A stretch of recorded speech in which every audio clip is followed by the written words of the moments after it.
what was going on with the quizzes, having like all the rhythmic stuff. Like that's like week 9 that we do rhythmic stuff for a couple of days. Because I know at least for like the physical education majors, there's a few questions on your, was it CSET, CBEST? I forget what the names of them are here. Whatever those California state tests that you have to take to get credentialed at the end of your thing, you have to know certain rhythmic things. And I'm not sure if elementary ones have those same kind of rhythmic questions or not. They do. Okay, so we have to go over that for a couple of days in a little more detail because I don't have a straight detailed or a whole class on rhythmic activities like we used to have, which I'm told used to be a really fun class to take. And if you're liberal studies, you don't have to take it anymore. I was kind of curious because you were just saying you're like, we're liberal studies but elementary ed. I'm like, so what does that mean? How are you elementary ed but not elementary ed? It's the major and then the credentials. So it's 2 separate pieces. A lot of the time the schools will just give you a major and you have to do a 5th year for your credentials, but PUC does it all in 5 years. Technically, that's what physical education is. And that's one of the things that I would love to work on a little more. Education doesn't have like an actual like major. Yeah. Liberal studies is elementary ed. Mm.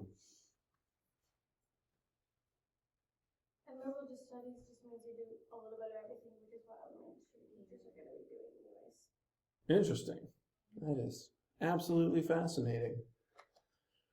All right, so we're going to work on some, this one's called Improving Instructional Effectiveness. Basically, Teaching Tips Day is kind of what we're going off here. So how to make your physical education classes a little easier and a little more fun, I guess. So we've kind of talked a little bit about it, so that this is going to kind of be basically a whole 32 slides of teaching tips. And so I apologize this one. I don't have hardly anything with this one, so I just tell a lot of stories today. So we'll try to not tell too many stories and make sure we give you some standing breaks, because I don't even think there were questions in this lecture. All right, so we want to make sure that we are doing things as effectively as possible. You want to have a quality physical education lesson. So that means you need to have like your teaching tips that you want to have, all that stuff. I usually like putting it on a note card. I try my best not to teach off of a cell phone because your students are going to see you looking at your cell phone and they just assume that you're doing something that they wish they could do. You know, I'm not allowed to have I taught a lot of high school, and if you had your cell phone out as your note cards, they would be like, why do you get to have your cell phone in class and we don't? I mean, that's just high school mentality there. But that is filtering to younger and younger and younger students. I definitely had some cousins that were 8 years old that had a cell phone. And I was like, seriously, you have an 8-year-old with an iPhone? And it was just like their parents' old iPhone, but it was still like, seriously, I would not let an 8-year-old have this. What's scary is she's having a baby in like a couple of weeks. So that girl that used to be 8 years old when I worked at summer camp is having a child. Oh my goodness. So having all those things kind of on there, all the different ways of teaching are going to be a part of this. And that's not the greatest way to see that. Maddie, can you flip the light off and maybe you can see that just a little bit better? It helps a little bit. So your big goal here is to get high level of student engagement at the top here. And then making sure you show them that you care, having a good climate there. I was actually just making a lecture for coaching basketball and volleyball, and like you have to show the kids that you care, especially in this day and age, because you can't just be a my way or the highway kind of teacher. And the younger they are, the more they generally want to be a part of things. So like your kindergarten through 3rd grade, they love to be there no matter what. I forgot who I think it was Jessica I was talking to, that her students were so excited just to be there. Like, oh, we have a guest teacher for physical education today. They were just ecstatic. Like, that's the way to go. There are a lot of places that you go, they're going to like force you to put your objectives on a board of some sort, even though the students never read them. But that is how your administration, when they come in, they're like, oh, they know what they're doing because they had their objectives up on the board. I don't know why that matters, but that just seems to be a thing. My personal favorite for physical education is a large whiteboard that you just wheel into the gym.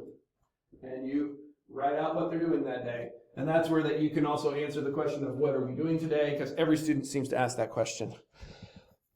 Evaluation of performance. I'm a big fan of testing of some sort. Now, does that truly affect their grade? No, especially the younger ones. The younger they are, the more they're going to have like satisfaction and needs improvement type grades, and rather than letter grades. We're going to talk about transition times and how to move for that. Majority of the time used for learning and practices. It's also in your book too. And basically having good expectations. I love a good fitness test, but I like more like skills tests. And for like kindergarten, first and second grade, it's going to be like, can they hit a balloon up in the air 10 times? It's not difficult, but you're just testing their locomotor skills to be able to move and strike an object. The older they get, the different objects you're going to use. Now they'll start using a pickleball paddle to do the same thing. And then you'll have them doing it, can they bounce a pickleball 10 times? Something along those lines. But having some sort of skills test that they are working towards, and you can prep them and everything. It's just like the fitness gram. You do it as a part of your warm-ups so that they're ready for actually testing it later. And so that's where we get into measurable outcomes. Physical education is great because it's easy to come up with identifiable things. Can they run with their knees up? Can they skip on one leg? Can they skip on the other leg? Those are going to be things there. And I have heard a lot about, and I haven't seen it come to fruition. I don't know if maybe your classes are telling otherwise, but they're kind of going into more standards-based grading, where they give you the standards that you have to teach to. And physical education is no different. They're going to have, you throw an object forward? Can you catch an object?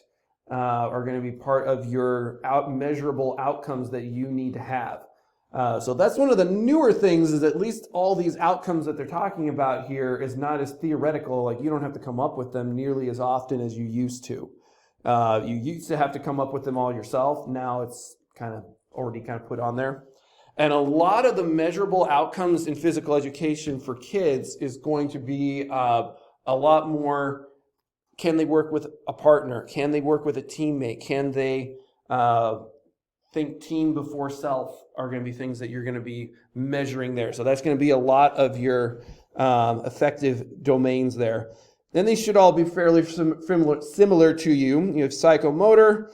Can they forward a forward roll? Cognitive, can they diagram something? Can they name off the rules? And that might be as simple as, can they name the rules for freeze tag? And the younger they are, the more you're probably going to do more of like an oral quiz with them, that kind of thing. Can they share how they feel? That's going to be an effective one for a younger group. And you're going to learn, can they... I still love the door frame where you can tap whichever, how you graded yourself today. They're not actually writing down the grade, but it gives you a chance to have a conversation with them when you see they did poorly, or they put they did perfect, and you're like, are you sure I had to tell you to stop 4 times. Are you sure you did well in class today? So that you can actually have those kinds of things while you're waiting for them to have a drink at the drinking fountain. At least that was my routine. So determining a instruction at entry level, very much, I gotta say, having a successful experience in a new task is huge. So trying to have somebody try to hit a baseball that's moving in the air with a bat is very difficult the first time. So modifying it so that they can have success. Can they hit it off of a tee? Can you use a bigger, shorter bat that's easier to swing? I love those short little bats that are like yay big around. I call it Big Bat. And I wrap it up with athletic tape so it doesn't crack as quickly. And we'll play t-ball off of with a plastic bat. So that they have success in striking the ball that we're before we're playing softball or baseball. And then very much Where do we want to start the instruction? It's much easier to throw a ball than it is to catch a ball. So having him throw at a wall, throw at a target, throw at playing monster ball is going to be much easier on a kindergarten, first and second grader than it is going to be to catch a ball to a partner. Playing catch as a kindergartner is a pretty difficult task. Just learning how to do jumping jacks is, oh man, that is probably one of my favorite things to teach. I don't know if I said that in this class yet. Kindergarten jumping jacks. So how I would teach that, I'm like, all right, so we're going to do jumping jacks today. So I want you to put your hands above your head, and I want you to put your feet really, really wide and make yourself an arrow. Does this look like an arrow, guys? Yes! And like, now I want you to put your arms at your sides and your feet together. So you're going to jump up and put them together. And I'm like, so give me arrow, go. Give me straight, go. And you can do this like 4 or 5 times. And then you say, now do those 3 times in a row, go. And then you're going to see this. They're just going to do the sillies. The actions that they come up with, even though you showed them and tried it and practiced it. And you're like, do arrows straight in succession. And then they'll go. I'm like, that's not what we just practiced. But their attention span is just, and they're so excited to be there. I mean, I love to, I mean, I know you can't do it, but recording like the first couple times you try kindergarten jumping jacks is just going to give you the biggest smiles to send home to parents. And I know you can't do it, but it's just so fun to me. That's just the level that they're at. I mean, it's like hearing my son order spaghetti the other day. He goes, I want biscotti. I'm like, how did I not record that? Because I know he's not going to make that mistake for very long. So sets are a big deal. Have you guys talked about sets a lot in your classes for education? Oh man, you set up how you want to make them excited about doing it.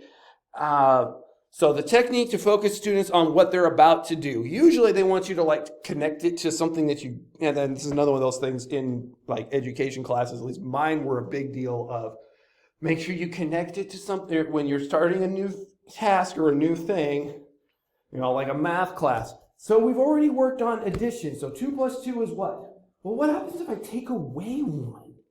So that's called subtraction. So I had to connect it to something that we did before. I like doing, let's just take volleyball, for example. So as you're tossing the ball up in the air, you're using this motion to hit it.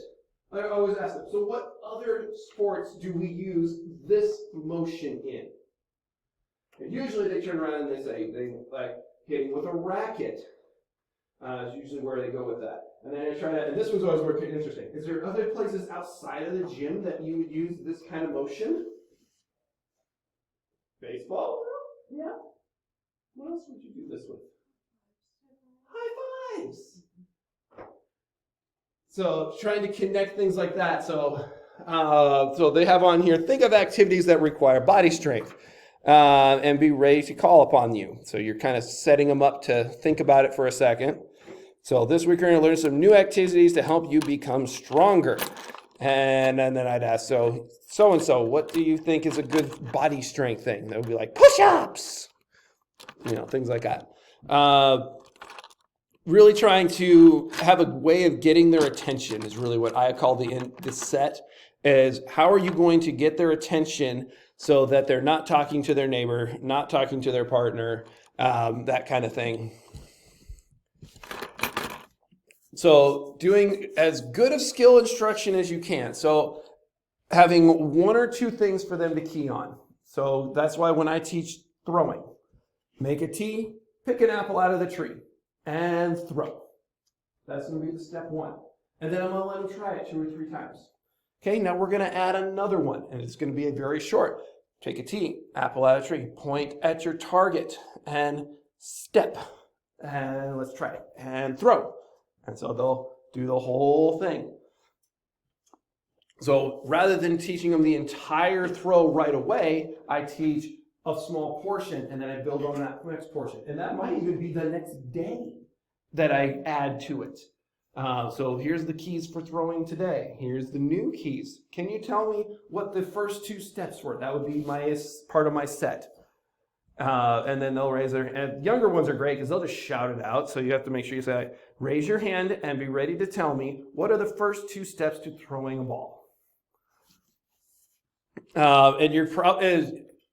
I would always say when it says the most basic level, think like as basic as you can possibly get and maybe take a step further than that.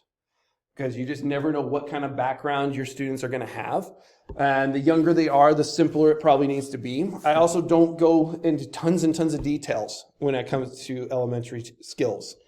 And then separating the management from the instructional episode. So you don't want to make how they get to where they're going to be part of the instruction. So I manage them first. I need everybody to grab, when I say go, I need you to grab a scarf from one of the 3 piles around the gym. And then I need you to sit on one of these dots on this line, or sit next to a cone on this line. I love dots more for little kids because that gives them the exact place to sit. If you tell them to sit next to a cone, they could be this far away from it. I'm sitting next to that cone. So having a specific spot to put them on. After I get them there, then I begin the instruction. I don't tell them to go grab an item, come back, and then throw it. That is mixing them all together. I know that seems like the kind of thing, but some people try to condense time as much as they can, and so they tell them how to get there and then what to do when they get it. So elementary students, the younger they are, the more chaotic your class can be. So we've seen some videos here, and I didn't have time to get videos today in here. When you say, we're going to try this, and as let's say they're hitting, I don't know why this is my thing of the day, hitting a ball or hitting a balloon into the air. And once they start going, so if I had you guys up here and you were hitting a balloon into the air, I would be walking through the room, talking to, and be like, oh, great job, JT. Oh, man, that was a really strong hit there. Ah, good job, Isabel. That's a great way to do that. And I would just keep meandering through the class, trying my best not to turn my back on the students. Because if I walk over here and I turn my back over here towards David, then JT is going to know, he's going to start throwing the thing or hitting somebody with the object. So keeping kind of to the outside of the group. So I would monitor them by meandering around the outside edge as much as possible, unless something bad's going on, then I have to cross over and make sure they're doing something. So making sure you're in a place where to observe the skill as much as possible, and that's going to be some of just the management of where you have them do the skill at. But as I say, the younger they are, the more chaotic, and they're going to be kind of everywhere in the gym. So having eye contact with your students, deliver that instruction, I say from the perimeter, and move around the room. If you just stay in the same spot, I really hate the PE teacher. I remember watching a girl, I watched this girl that would sit in a chair in the gym, and it was a rolling chair, and she was not the most fit person in the world, I'll just admit that. And that's how she taught physical education, was sitting down in a chair in the gym. I was like, that's just not the best way to do this. There's got to be a better way. And I remember seeing that in my observations, and like, nope, that is not going to be me. So I don't keep a chair in the gym. The only time I've had a chair in the gym was a stool when I had ankle surgery. And I would move that chair around. It was literally, I had one crutch in one hand and a chair in the other, and I would walk around to another corner, set the stool down, and teach from over there. Because I just didn't want to be the teacher that just sat in one place in the gym all the time. So instructional cues, so these are the things I would have either on a clipboard, is probably what I've done the most, or on a note card. So have whatever phrases you want to do. I'm going to teach a volleyball, basketball class this afternoon, and I'm going to make sure I have the specific cues that I want to use for those drills that I want them to focus on. Jump towards the ball, have 3-point contact. Things like that are going to be a major part of how I teach this. So I would have on there, like I love this, step, rotate, throw. Is an instructional cue. I would have that written in my notes. Whether you do it by hand, I type a lot of things because my handwriting is terrible. But elementary teachers never have that problem because they all have great handwriting, I'm told. Or at least they write on the board. As you can tell, I never write anything on the board because my students would actually laugh at me, like when I was a math teacher. If I wrote it on the board, they're like, "Is that a 9 or an A?" Because I just have horrible handwriting.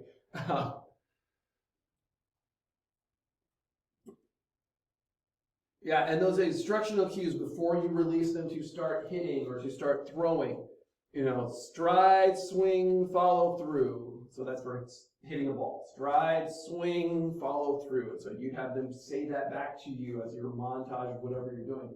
And then you would let them try it. Any clue what the bottom one there is? What sport is that? Or what activity, I guess you should say. Skipping! Right? And that's something kindergartners are going to struggle with skipping. About half of them are going to know what you're talking about, and half of them are going to be like, huh?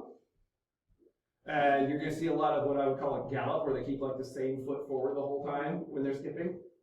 And it just comes with time, and so then if I see them having trouble skipping, then I'll be like, all right, class, this is what we're going to say as we're going. So what you're going to right, hop, left, hop, right, hop, left, hop. And then we're going to all do it walking together. Right, hop, left, hop. And working on those things. So those are things I would put on a note card so that I know exactly what I want to say. I'd probably have it like color-coded, things I want them to say back to me, things I want them to say while they're doing it. Enhancing instruction by demonstrations. Oh man, I love a good demonstration. I'm a kinesthetic learner. I like to do more than I like to think. So having critical points on those performances, visual aids in media. I love a gymnasium with a TV. I'm actually TV in my living room right now because my wife doesn't want a TV in the living room. Is actually on wheels, and it's the one that I used to have in my gymnasium at the academy I was working at before I came here. And it's still, so we wheel that into the guest room and leave it there when we don't want it. And when we have guests, we bring it out because we're probably going to be watching TV in the living room where there's more places to sit. But it's currently still in the living room. And that's why my wife wants one of those big boxes.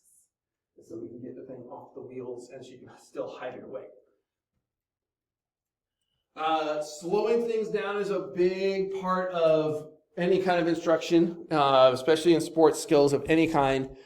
Slow it down, do it step by step. So left, hop, right, hop. And I would even probably do something like right, and when you hop, you want to pick up your other foot and put it up in front of you. Hop, right, knee, hop, knee, hop. Add that backwards. So freezing at critical points, have the students evaluate. Or emulate, sorry. I definitely don't want them evaluating each other too young. That would get really bad. You're doing it wrong. Oh, dear. Oh, man. I am a big component of using students to demonstrate skills. I am not the greatest soccer player. Soccer I'm very poor at. So I will use players that play on the teams or that have been on a team before and have them be my example. I've definitely in soccer football class last year, I was like, yeah, here's how you hit a good kick. And we were trying to kick into the goals around the gym. I think I had all 4 of them out. And one time I stood up there and I made a great kick. I got it off the ground, had a nice little curve to it and went in. And I'm like, and I'm done. I have done it once and it looked good. So now they all think I know what I'm doing. I would do that for archery when I was the archery director at summer camp. I tell them all how to do it. I give them all the steps. You want to make sure you put your lead foot forward. So if you're right-handed, you're going to put your left foot forward. You're going to hold the bow in this way. And you're going to reach over the top of it. Wow, I still remember that. Reach over the top of the bow, grab an arrow, put it in the nock, grab it with the middle fingers of your hand. You're going to pull it up here. Put your middle finger on the tip of your cheek and release. And if I got a bullseye on the first try, I would never shoot another shot the rest of the week with that class. So I would do as best as I could. I demonstrated the skill. And that way, when I went and asked them how to do it, or they all just thought I knew what I was doing, even though it might have been dumb luck and I've never gotten one in my life. But being able to demonstrate it, and if you don't know how to do it, I've had, Luca, I had him doing a bunch of kick examples for me because I'm not very good at it. I had somebody that was a goalie that was in my class that year. And so I had him bring his big gloves from the team, and he showed me all the different ways to dive to block as a goalie. And he was much better at it than I am. It also builds rapport with your students and makes them feel important when they get to be the one to be the example. And as much as you can, try to let everybody have a chance to demonstrate something as much as possible. As it may not be always possible, but as much as you can. All right, stand-up questions, standing break. Talk to somebody in the class about these two questions. Go.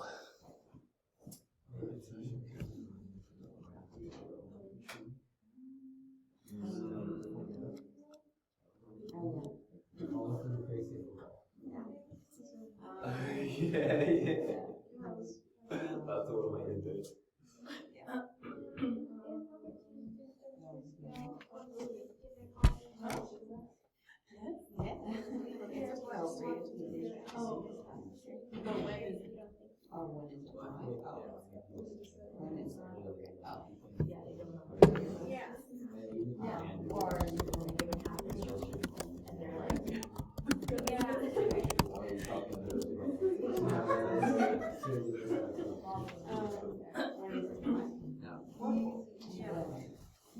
All right, so when is it appropriate to have a student demonstrate the overhand throw? Yeah. What's that? The second question. When is it appropriate to use a student to demonstrate a skill? And so I just took it a step further. When in your instructional lesson is it appropriate to have a student demonstrate the skill? After you've given the instructions on how you want them to do it, and the student knows what they're doing, and they feel like they're pretty good at it, so you just want them to be an example. Maybe. To cap off with that, I think that's really good. And then I think you point out what you liked of it.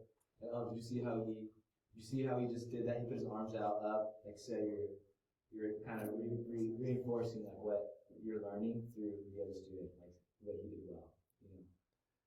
So you're both right. Yeah. So how I would do it is I would have them do the first two steps.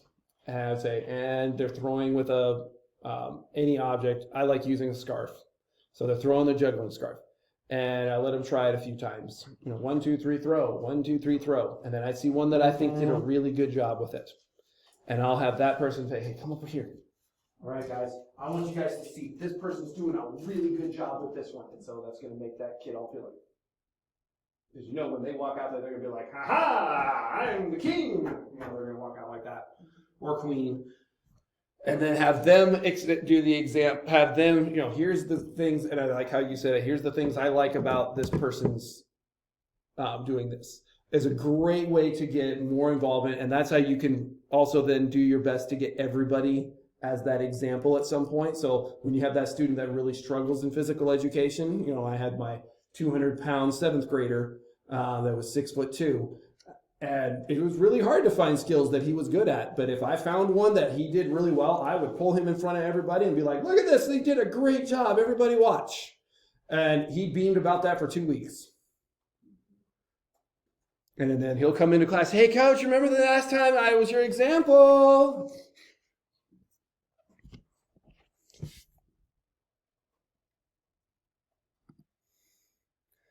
So doing different ways of checking for understanding. So you can do, how many of you think this is right? How many of you think this is right? I love asking questions. And sometimes you can do like a whole class one. Sometimes you can say, or tell a friend what you want them to do. And definitely there's nothing wrong with actually a written test of some sort. It doesn't have to be difficult. But physical education is an education, and they should be tested about it. So it's not just playtime, so having some sort of written test. I do a lot of, especially like the 5th, 6th, 7th, and 8th, I will have their quiz questions going to be, write down all the steps for throwing a ball. Write down all the steps for, another question I love. What do you think is the most important rule in tag? What is the most important rule in basketball? And so that way you're seeing if they even know any rules, but you're trying to engage the cognitive part of what they're learning there. So having some sort of written check. I've even seen, I think it was Plickard, where they would have like different QR codes for like yes or no or A, B, and C. And as a teacher, I would have those on like little handles, and as they're sitting in their spots or in a classroom setting either. And I could just take a picture of them and it would tell me how many yes, how many no, and count it for me. So there are some technological ways of checking for understanding as well.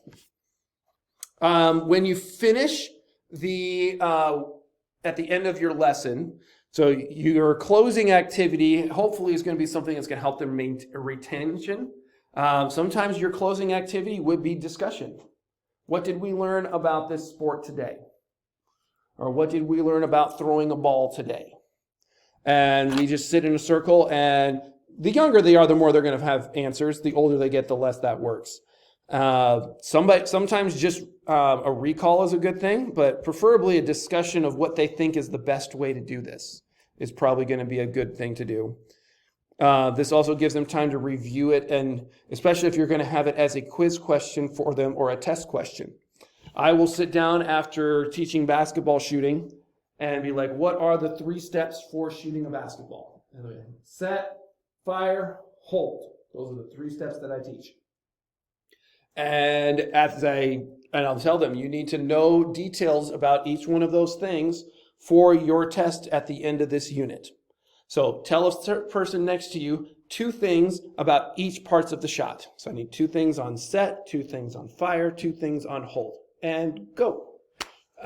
Saying older is better for that. I wasn't actually meaning to do it right now. Thank you, JT. I appreciate it. I was just trying to give you some ideas there. Feedback is a huge part of physical education. The more positive you can be in your feedback with your students is going to be better. So positive, like that's your job. I love the effort. Great job. Those are some very general things, or very specific. Oh man, you're getting such a good apple out of the tree position.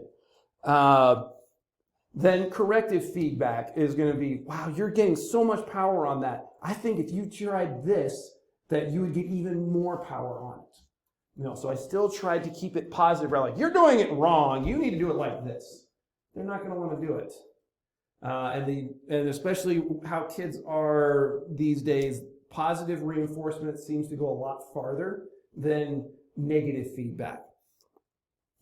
The only time I probably ever give negative feedback is if they're doing something dangerous. Okay. We do not throw the baseball at other students. That's one of those I will stop them immediately and that kind of thing. Avoid habitual feedback by adding specific information. So rather than just good job all the time, you're doing a great job at this.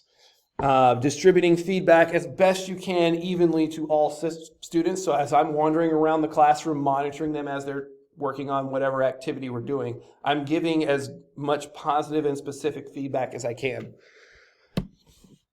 I actually did an entire thing in grad school on feedback of coaches. So we were either watching coaching DVDs or in classes, like when you went to observe a class, you had to keep track of what feedback they were giving their players or students throughout that practice or class. And you got to actually see how much positive feedback, and then like the second time it was negative feedback, and you tried to actually get the percentage of how much positive to how much negative that was going on in those practices. Super interesting, and it would probably be interesting to see when you start teaching, when somebody is observing you, be like, keep track of my positive and negative feedbacks. And then you can get what percentage of your stuff is going to be on the positive side. So when you do give feedback, as much as possible, be positive, specific, and immediate. If you wait until after class, they're probably going to forget what they were doing. Nonverbal feedback is also a big part of it. So how you say your positive things is a big part of it. I remember like an old movie called Hitch. They're like 95% of what you say is not what the words coming out of your mouth. So how you say it is a major part of it. So be conscious of how you're saying your facial expressions. I talk with my hands a lot. So, and then are you standing up? Are you sitting down? Are you at their eye level or not? Making sure you know your students' needs. As always, I need to go quicker. Be very careful of their race, social class, genders, and their abilities. I get more problems with students' abilities than I have any of the other ones. I definitely have some of the social class issues at some of the little Adventist schools I've had, because you always have like those doctor's kids, and then you have ones that are just barely scraping by, and they're struggling to remember their clothes for physical education class. And so they're using a loaner from you every day, that kind of thing. But you also have to be very careful of the ethnicities and whatever the culture of that area is. When I taught in Arizona, it was a really weird culture because I had ultra-conservative Latino culture that came from Mexico. But then I also had like the super laid-back culture of people that had moved from California. And so they just seem to combine at this academy I'm teaching at. I'm like, this is super weird. I've already kind of talked about this. Learn to communicate with families of different cultures, being respectful of that. Making sure you know what the values and the customs and beliefs of that culture is. It just depends on where it's at. My biggest one was the Latino culture in Arizona that I had no clue about.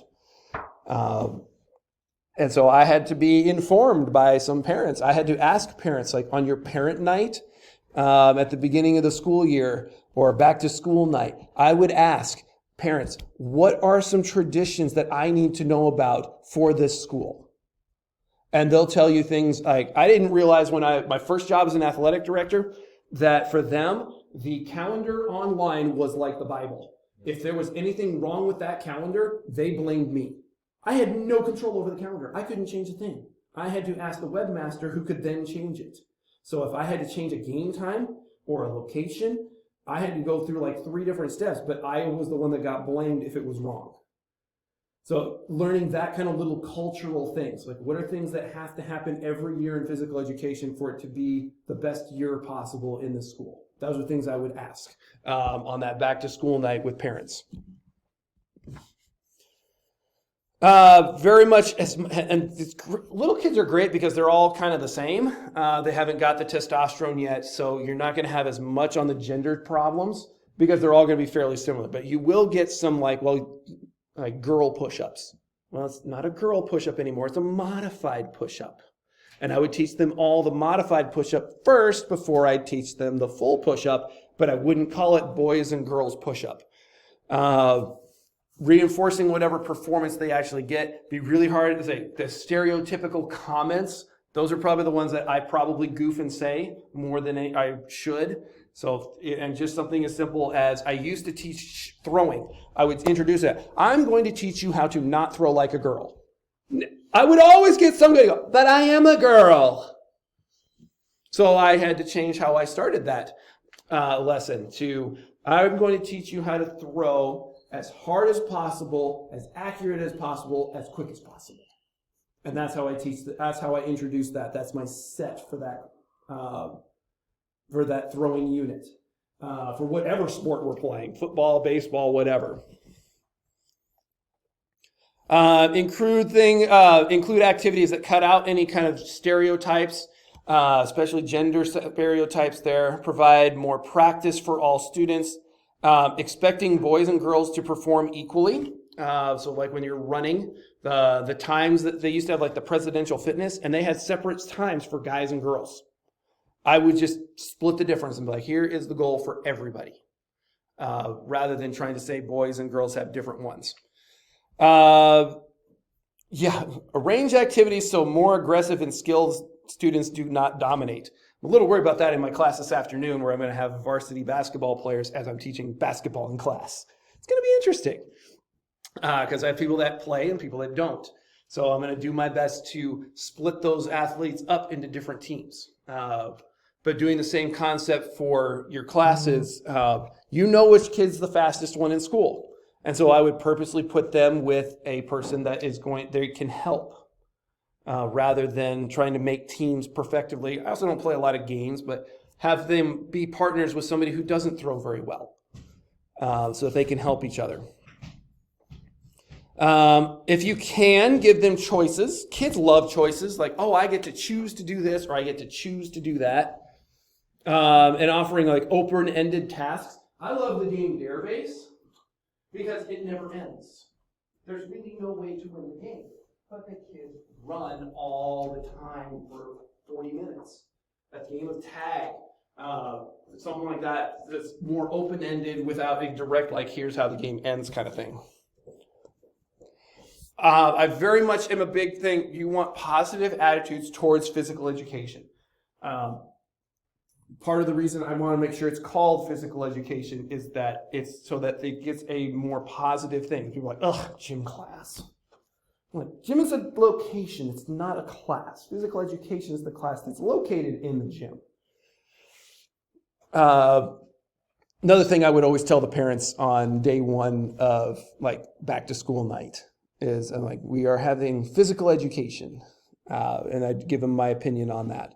So how students feel about this subject will affect their ability to learn. If they come into class thinking they hate this class, then they're probably not going to want to learn. And you have the biggest responsibility as a lower elementary teacher to affect how much they enjoy physical activity the rest of their life. If they have a positive attitude about physical education and physical activity from kindergarten through 4th grade, your chances of them being physically active the rest of their life is so much higher.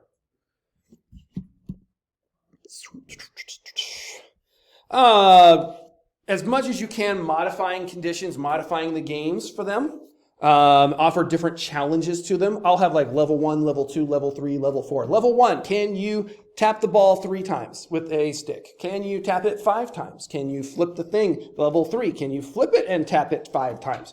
I'll try to do stuff like that to make it a little better. Got to go pretty quick here on the last 7 slides here. Good communication skills for you, understanding the child's viewpoint. Avoid giving long sermons. As you said, they only have like a 20-second attention span. So don't go too long. Listen to their opinions, respect their opinions. Being a good listener. All those listening skills that you've learned in every other school or every other class that you have. Being able to make eye contact with them, rephrasing back what they say. I hear that you feel that this person is not following the rules of the game. Am I right? Okay. So-and-so, are you feeling that you are following the rules of the game? No, I thought that I was just having way too much fun. Giving you ideas here.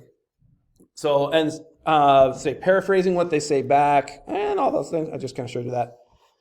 At the end of all your classes, finding a way to measure whether this was effective. I'm going to be judging myself on this one. I did not have nearly enough pictures or videos or something in this PowerPoint that I need to add some more stuff to. I need to get them standing up and talking a little bit more. So I'm already in my head evaluating this lecture that I'm doing right now. Whether you do that during your instructional time or whether you do it after, making sure you're evaluating how you do it, and all the way down to the student's performance. So here's an example of that. So they had, interesting. Kind of curious what all this is. How long so-and-so talked to 5th graders, first meeting of the unit of basketball, and these are all different times and lengths that they did things. Percentage of time devoted to instruction was 17%. Interesting. How much time did they spend managing class? So in this case, it was a 16%. Total time letting them practice a gymnastics skill, 20 minutes. Maybe I should have you guys do this for each other in your teaching things for PUCE. I think on our next one, we're going to have you actually record each other. So like while one person's teaching, the other one's going to be using their phone to record yourself or record each other. And maybe on the third one, we'll actually do some sort of record the whole thing and get your kind of percentages of how long you take for that. And I think that's all I got. Have a wonderful day. There is a quiz on this tomorrow, I think.